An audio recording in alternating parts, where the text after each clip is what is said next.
మీరు మీ అభిమాన shows and serials TV కన్నా ముందు ఈటీవీ విన్ యాప్ లో చూడండి.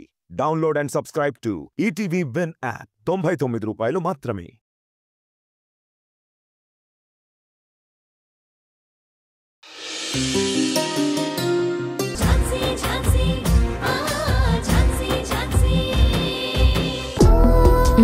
ఇక చాలే నాన్న, పడుకోండి. పడుకో. నిద్ర రావట్లేదు పిన్ని. కాసేపు కళ్ళు మూసుకుంటే అదే వస్తుంది. పడుకో. అయినా కూడా రావట్లేదు. ఏదైనా కథ చెప్పవా? వద్దు పిన్ని, ఎప్పుడూ కదేనా. ఏదైనా మంచి పాట పాడు. అవును పిన్ని, సాంగ్ పాడవా? నువ్వు అప్పుడప్పుడు పాడతావు కదా. అవును పిన్ని, పాడవా ప్లీజ్. ప్లీజ్ పిన్ని. సరే సరే సరే పాడతాను. ముందు మీరు పడుకోండి. పడుకో. పడుకో స్వీటీ.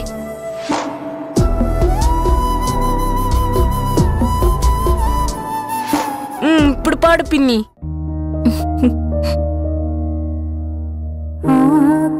ఆకాశంలోన ఏకాకి మేఘం శోకానిదా వానా నడి వీధిలోన చనుబాల కోసం యద చూడకు నానా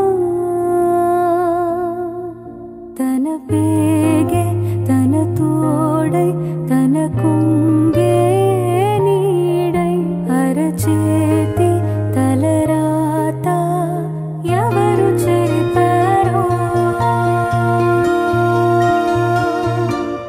ఆనాటి గాయాలే ఈనాడే సవాలై ఎదురైతే నా కోసం ఏ జోలా పాడాలో నాకన్నా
ఝాన్సీ గారు, మీరింకా పడుకోలేదా? పిల్లలు ఇప్పుడే నిద్రపోయారండి. పడుకుంటాను. ఏం ఆలోచిస్తున్నారు? ఏం లేదండి. మీరేంటి ఇలా వచ్చారు? ఏదో పాట వినిపిస్తేనూ టీవీలో పెట్టారో ఫోన్లో పెట్టారో తెలియటం లేదు. లేదండి, నేనే పాడాను. హే, మీరు అబద్ధం చెప్తున్నారు. అయ్యో నిజమండి. పిల్లలు అడిగితే వాళ్ళని నిద్రపుచ్చడానికి నేనే పాడాను. అవునా? హే, ఎక్సలెంట్ అండి. చాలా అద్భుతంగా పాడారు. మీ మనసే అనుకున్నా. మీ వాయిస్ కూడా స్వీట్ అన్నమాట. అంత లేదులేండి. నిజమేనండి. మిమ్మల్ని లాయర్ ఝాన్సీకి బదులు సింగర్ ఝాన్సీ అని కూడా పిలవచ్చు. ఈసారి నాకేమైనా నిద్ర పట్టకపోయినా మీతో పాట పాడించుకుంటాను. గౌతమ్ గారు ప్లీజ్, పొగిడింది చాలు. ఏ పని మీద వచ్చారో చెప్పండి. మీకు ఒక గుడ్ న్యూస్. మనల్ని అటాక్ చేసిన రౌడీలు దొరికారు. వాళ్ళని రేపు కోర్టులో ప్రొడ్యూస్ చేయబోతున్నాం. నిజంగా వాళ్ళు దొరికారా? లేదండి, మీతో సరదాగా చెప్తున్నాను. సర్లేండి, ముందు వాళ్ళు ఎలా దొరికారో చెప్పండి. ఎలాగైతేనే నేను వాళ్ళని పట్టుకున్నాను. ఇప్పుడు వాళ్ళు మా కస్టడీలోనే ఉన్నారు. మీరు వాళ్ళని ఇంట్రోగేట్ చేశారా? ఆ, నా స్టైల్లో చేశా. ఏమైనా చెప్పారా? వాళ్ళని ఎవరు పంపించారో తెలిసిందా? లేదండి. అయినా అంత ఈజీగా చెప్పేస్తే వాళ్ళు రౌడీలు ఎందుకు అవుతారు? మీరు ఇంకా హ్యాపీగా నిద్రపోండి. రేపు కోర్టు సెషన్ ఉంది కదా, మీరు ఇంకా ఇలా ఆలోచిస్తూ ఉంటే అలసిపోతారు. అసలే మీకు ఆపోజిట్గా వాదిస్తుంది మా అత్తయ్య. మీరు చాలా జాగ్రత్తగా ఉండాలి. న్యాయం నా వైపు ఉందండి. దానికి తోడు సిన్సియర్ ఆఫీసర్ గౌతమ్ గారు కూడా ఉన్నారు. అవతల వైపు ఎవరున్నా నేనే గెలుస్తాను. నాకు తెలుసండి. All the best. Thanks Gautam గారు. మీరు నా కోసం చాలా రిస్క్ తీసుకుంటున్నారు. మీకోసం కాదు, మన కోసం. అయినా ఇందులో రిస్కే ఉంది. ఆమె పోలీస్ ఆఫీసర్. ఇదంతా నాకు మామూలే. మీకు తోడుగా ఉండడం నా బాధ్యత.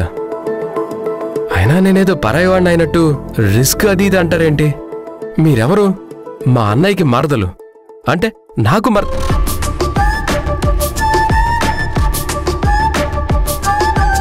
మీకోసం నేనెంత రిస్క్ అయినా తీసుకుంటాను.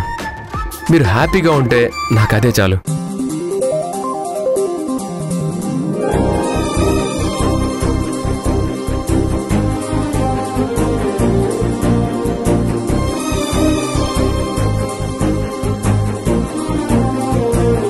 నొప్పి తగ్గిందా? అప్పుడే ఎలా తగ్గిపోతుంది? సారీ అండి, నా వల్లే మీకు. ప్లీజ్ ఝాన్సీ గారు, మీరలా ఫీల్ అవ్వకండి. తగ్గిపోతుందిలేండి.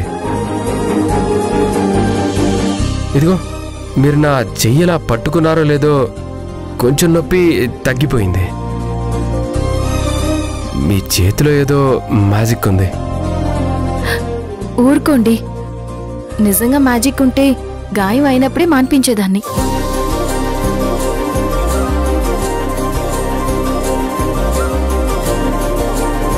థ్యాంక్స్ అండి. Good night.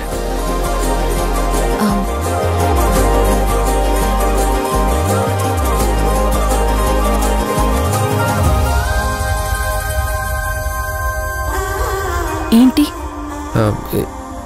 ఏంటేంటి? నాతో ఏమైనా చెప్పాలా? లేదు. మరి ఇక్కడే ఉంటేను? అంటే నన్ను వెళ్ళిపోమంటున్నారా? ఆహా, అయ్యో లేదు, నేను పడుకోవాలి అంటున్నాను. సరే. గౌతమ్ గారు,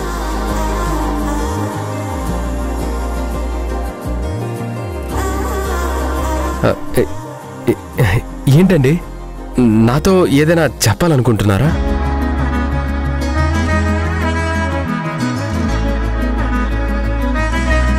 సరే, త్వరగా చెప్పేయండి.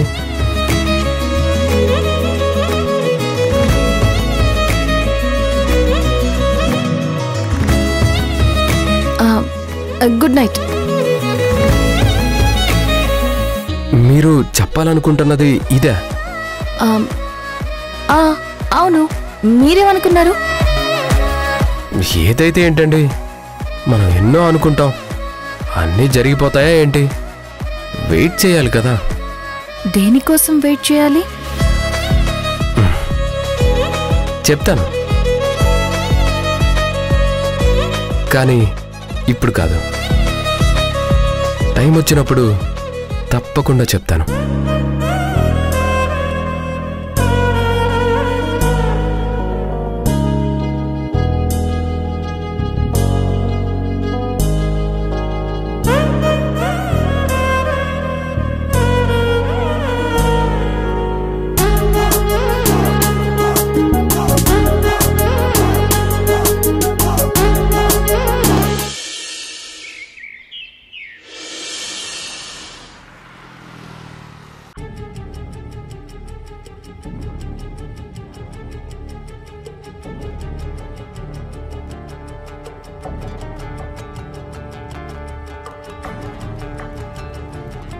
Good morning madam. Morning. Jhansi వచ్చిందా? రాలేదు మేడం. వస్తుందిలే, రాకుండా ఎక్కడికి పోతుంది? రావాలి, నాతో కోర్టులో వాదించాలి, ఓడిపోవాలి. మేడం మనం కేసు గెలుస్తామంటారా? అంటే నువ్వేమనుకుంటున్నావు, గెలవరనే? మేడమే గెలుస్తారు, అందుకే కదా ఏరుకోరి మరి మీకు కేసు అప్పగించాను. మరి మళ్ళీ ఎందుకు డౌట్ వచ్చింది? అంటే ఏదో మూలన చిన్న భయం ఉంటుంది కదా మేడం. ఆ మూలన ఉన్న భయాన్ని తీసి ఈ మూలన ఉన్న డస్ట్బిన్ లో పడేసే. మీకేం మీరు ఎన్నైనా అంటారు, తేడా వస్తే నావి 10 కోట్లు పోతాయి.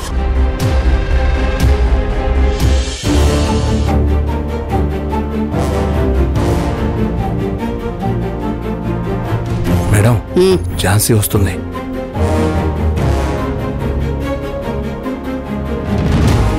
ఏంటి ఝాన్సీ? ఫైల్ చాలా మందంగా ఉందే, గట్టిగా ప్రిపేర్ అయినట్టున్నావు. మరి మృణాలిని గారితో కదా వాదించబోయేది, ఆ మాత్రం జాగ్రత్తగా ఉండకపోతే ఎలా? Anyway, I wish you all the best madam. నీకు ఆల్ ది బెస్ట్ చెప్పాను ఝాన్సీ, ఎందుకంటే గెలిచేది నేనే, ఓడిపోయేది నువ్వే. మేడం, కాన్ఫిడెన్స్ ఉండొచ్చు కానీ ఓవర్ కాన్ఫిడెన్స్ ఉండకూడదు. అయినా పర్లేదు మేడం, నేను ఆల్రెడీ చెప్పాను కదా ఓటమిని కూడా స్వాగతిస్తానని.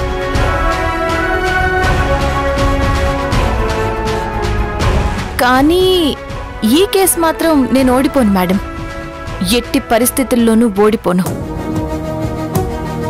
ఎందుకంటే ఇది మా బావ ఆత్మగౌరవానికి సంబంధించిన కేసు, నిజాయితీకి మారుపేరైన మా బావ పరువు ప్రతిష్టలకి సంబంధించిన కేసు.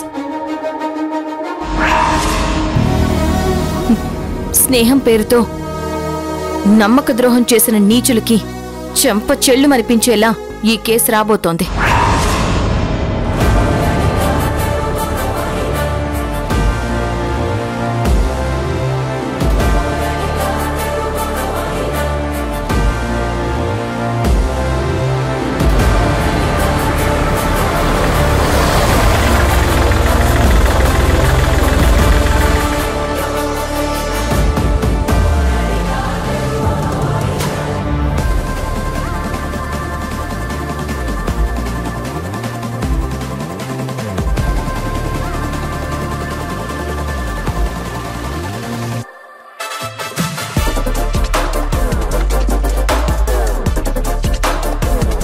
నమస్తే మేడం, బాగున్నారా? మీరు బాగుండాలి మేడం, మీరు బాగుంటేనే మేము బాగుంటాం. మీ మేలు ఎప్పటికీ మర్చిపోలేం మేడం, సమయానికి ఆదుకున్నారు. రేయ్, ఏంట్రా ఎక్స్ట్రాలు చేస్తున్నారు? కాళ్ళు ఇరగొడతాను, నోరు మూసుకొని రండి. కలుద్దాం మేడం.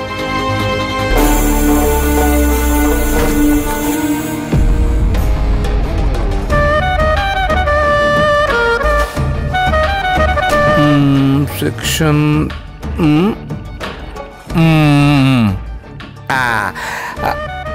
మేడం, మంచి పాయింట్ చెప్దాం అనుకున్నాను. మేడం నా మాట ఎప్పుడైనాలి? మేడం వస్తున్నా.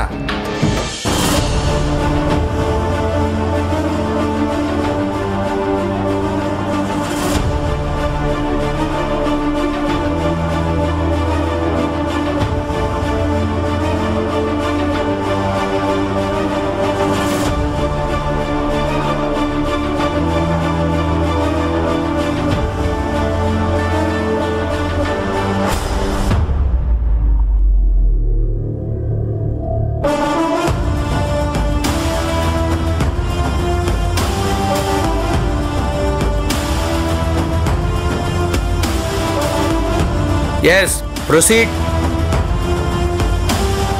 యువర్ ఆనర్, మా బావ రాకేష్ దురదృష్టవశాత్తు ఈ మధ్య యాక్సిడెంట్లో చనిపోయారు. మా బావతో పాటు మా అక్క కూడా చనిపోయింది.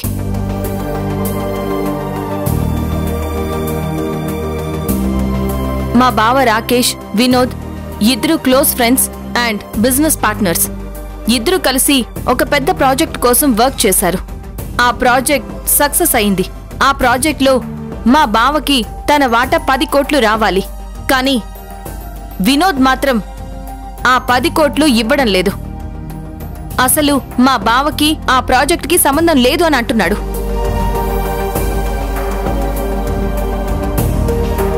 మా బావకి 2 చిన్నపిల్లలు. మీరన్నీ పరిశీలించి మా బావకి న్యాయంగా రావాల్సిన డబ్బుల్ని ఈ వినోద్ నుంచి రప్పించి పిల్లలకి న్యాయం చేయాలని కోరుకుంటున్నాను your honour. Thank you. Your honour, Vinod Rakesh best friends, కానీ బిజినెస్ పార్ట్నర్స్ కాదు.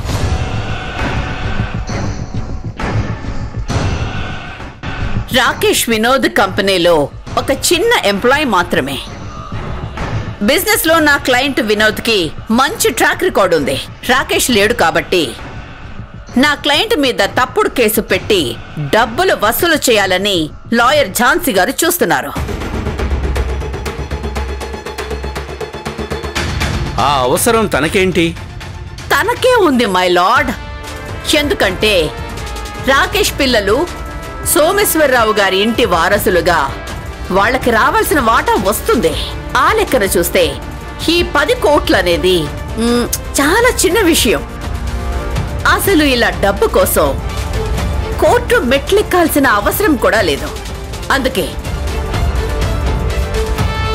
తన ఫ్యామిలీ తరపున ఎవరు కూడా కోర్టుకు రాలేదు, కంప్లైంట్ ఇవ్వలేదు. కానీ లాయర్ ఝాన్సీ గారు కంప్లైంట్ ఇచ్చారు. పిల్లలకేదో న్యాయం చేస్తున్నట్టు అందరి ముందు కలరింగ్ ఇస్తున్నారు. Objection your honour. Objection over ruled. Mrinalini గారు, మీరు కంటిన్యూ చేయండి. లాయర్ ఝాన్సీ గారు మిడిల్ క్లాస్ అమ్మాయి కదా, పాపం తను తన తాహతుకు మించి బతకాలనుకుంది. రిచ్ కిడ్ లా కలర్ఫుల్ లైఫ్ ని లీడ్ చేయాలనుకుంది. దానికోసం డబ్బు కావాలి. అందుకే చట్టాన్ని అడ్డం పెట్టుకొని వినోద్ని డబ్బులు ఇవ్వమని బెదిరిస్తోంది. యువర్ ఆనర్, లాయర్ మృణాలిని గారి మాటలు చాలా కఠినంగా ఉన్నాయి. మనుషుల అంతస్తుల గురించి, స్థాయిల గురించి కోర్టులో మాట్లాడి మధ్యతరగతి వాళ్ల మనోభావాల్ని కించపరుస్తున్నారు. ఇంతకు ముందు కూడా రాణి కేసు విషయంలో పేదవాళ్లకి డబ్బుల మీద ఆశతో తప్పులు చేస్తారన్నారు. ఇప్పుడు మిడిల్ క్లాస్ వాళ్ళని అంటున్నారు. ఇలా వర్గాన్ని బట్టి మనుషులందర్నీ ఒకే ఘాటికి కట్టేయడం మృణాలిని గారికి అలవాటైపోయింది. మై లార్డ్, నా ఉద్దేశం మధ్యతరగతి వాళ్ళని తక్కువ చేసి మాట్లాడడం కాదు. ఒక్క పూట తిండి కోసం వాళ్ళు పడే కష్టం, బాధ నాకు బాగా తెలుసు.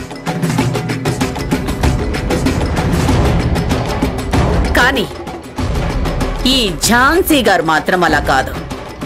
ఎవరి దగ్గర డబ్బులున్నాయి, ఆ డబ్బులు ఎలా లాక్కోవాలని చాలా తెలివిగా ప్లాన్ చేస్తారు. మేడం, నా ఆత్మాభిమానం మీద దెబ్బ కొట్టాలని చూడకండి. ఏం మాట్లాడుతున్నారు మీరు? అసలు మీకు ఆత్మాభిమానం అనేది ఉందా? Madam, silence, silence. Your honour, Vinod గారిని విచారించడానికి నాకు పర్మిషన్ ఇవ్వగలరని కోరుకుంటున్నాను. Permission granted.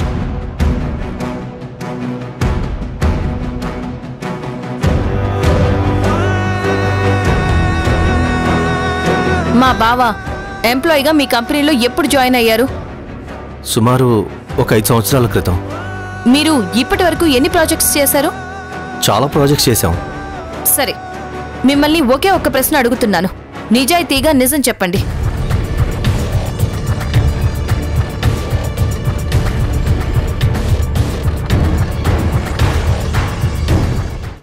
మా బావ ఎప్పుడూ అబద్ధం చెప్పడు. మీరిద్దరూ కలిసి ఒక ప్రాజెక్ట్ చేస్తున్నట్టు చాలా రోజుల నుంచి నాకు, మా అక్కకి చెప్పేవాడు. నిజం చెప్పాలంటే మా బావ ప్లానింగ్ వల్లే మీ ప్రాజెక్ట్ సక్సెస్ అయింది.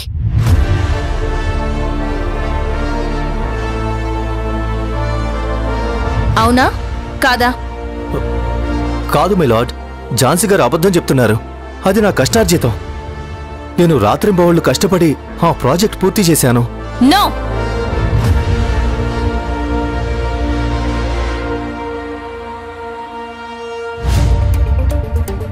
నో యువర్ ఆనర్, నేను చెప్తుంది నిజం. తను అబద్ధం చెప్తున్నారు. ఝాన్సీ గారు, అసలేమనుకుంటున్నారు మీరు? ఎదుటి వాళ్ళు చెప్పేది అబద్ధం, మీరు చెప్పేది మాత్రమే నిజమని కోర్టు నమ్మాలా? మిలాడ్, ఈ ఝాన్సీ గారు ఇంతకు ముందు ఆ శర్వా కేసులో నా భర్త వరప్రసాద్ గారిని నేరస్తుడిగా ప్రూవ్ చేయాలని చాలా ప్లాన్ చేశారు. కానీ చివరికి వరప్రసాద్ గారు నిర్దోషని తేలింది. ఆ రోజు ఝాన్సీ గారు కోర్టుకు భయపడి కోర్టు సెషన్ కూడా రాలేదు. Madam,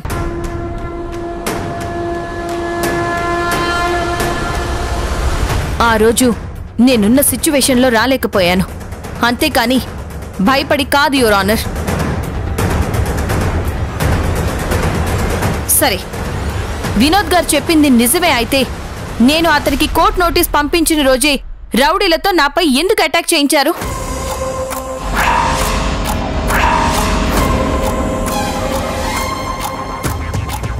what? Yes my lord, ఆ రోజు రాత్రి నాపై మర్డర్ అటెంప్ట్ జరిగింది.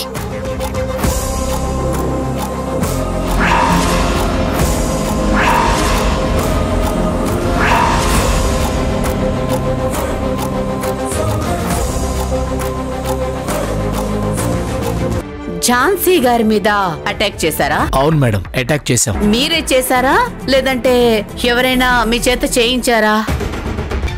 ఝాన్సీ గారేమో వినోద్ చేయించారని చెప్తున్నారు. లేదు మేడం, ఆ వినోద్ గారు ఎవరో మాకు తెలీదు. మరి మీరే చేశారా? లేదు మేడం. అయితే ఈ అటాక్ చేయించింది ఎవరు? Lawyer Jhansi madam.